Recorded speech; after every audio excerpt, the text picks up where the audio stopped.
Hi guys, welcome back to another video. And Wednesdays are usually a 1 minute Wednesday, and it sort of is, but I want to try and evolve these videos that I'm uploading weekly on a Wednesday because I can't keep to the 1 minute. So there's no point in me doing a 1 minute Wednesday when it's not a 1 minute Wednesday.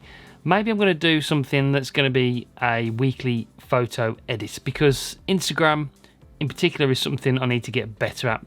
And I've run out of photos to upload. So I've got loads and loads of photos in my library, in my portfolio, on Lightroom already from trips past and trips not so past. Trips past and not so past. So I thought I'd go through the library, have a look to see which photos I hadn't had a go at editing before, and we edit them. So this is a similar photo that I'm going to have a go at that I've done before, but it's sort of from a different angle. So we're going to go into Lightroom. I'm going to show you my process from how I start to finish, and we're going to get this photo looking pretty cool, I think. So let's go into Lightroom. First of all, after we've done the Lightroom edit, we'll go into Photoshop just to make a small change, and you'll see why just in a little while. So let's go to Lightroom, get this done. Okay, so we're in Lightroom, and the first thing I do is always simply just press auto on the tone bit there. Just where you see tone on the right hand side, press auto. Let Lightroom do its magic because it's an extremely powerful software, and 9 times out of 10 it does a really good job.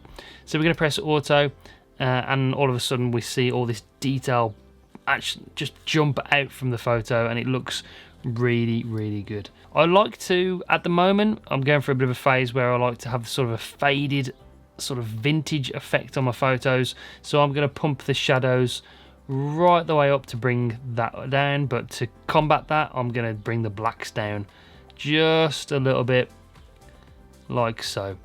And that's already looking pretty dope.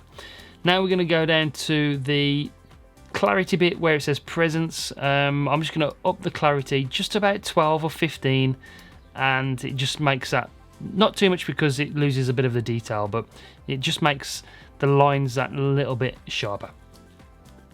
Then we come down to the tone curve, and this is where I like to add reduce the shadows even more to make that vintage look. So first of all, I put a point there and I drop it down just a tad. That brings the exposure down a little bit, and then I go right to the bottom and I lift this point up like that.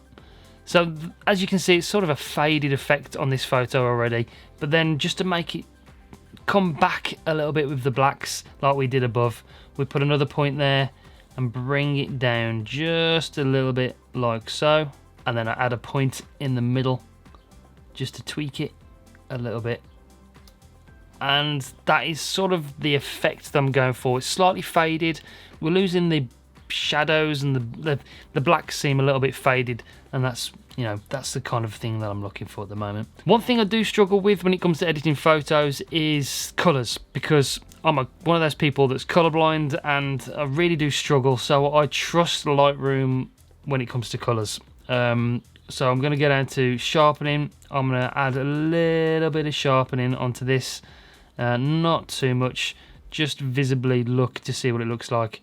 As we're going through the edit, you can just simply press slash back like that, and it takes it back to how it was. This is what it is now. That's how it started, and that's how it looked. Yeah, it's looking pretty cool. Then we go to lens correction, and we just simply press enable profile corrections, and it tells you which lens you're using, and it corrects automatically any things that are maybe wrong with that. Yeah, you can remove chromatic aberration or just any vignetting around the edges. It solves all those kind of things. Okay, that's looking pretty good. I'm just going to adjust the colour up the top a little bit. I just want to add a little tiny bit more saturation, maybe. Yep, just like that. Not too much because I don't want all these greens and things and the gold popping out too much, but to be honest, that's looking pretty good. I'm quite happy with that. There's one thing I want to do in Photoshop, and that is to get rid of this guy here because he's got a blue t-shirt on and he's popping out just a little bit too much. It takes away from the actual centerpiece. We're just going to 100% make sure everything's level in the cropping. Yeah, that's pretty much dead center. I just wanted the spine of the dinosaur going right down the middle. Maybe just sorry. We're just going to maybe scooch it a little bit over to the left, just a tiny bit, and yeah, that's looking perfect. We've got the photo in Photoshop, and this is what we're going to do in Photoshop. We're going to use the ContentAware Fill.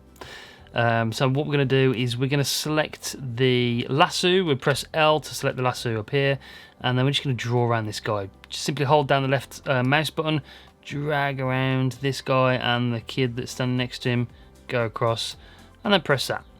Then we're going to come to Edit. We're just going to make sure the layer is rasterized, so we can do this. Press Edit, and then ContentAware Fill. ContentAware Fill is the software itself is going to then it's going to sample from the photo to see which bits of the photo it's going to replace these guys with. So we want to select that.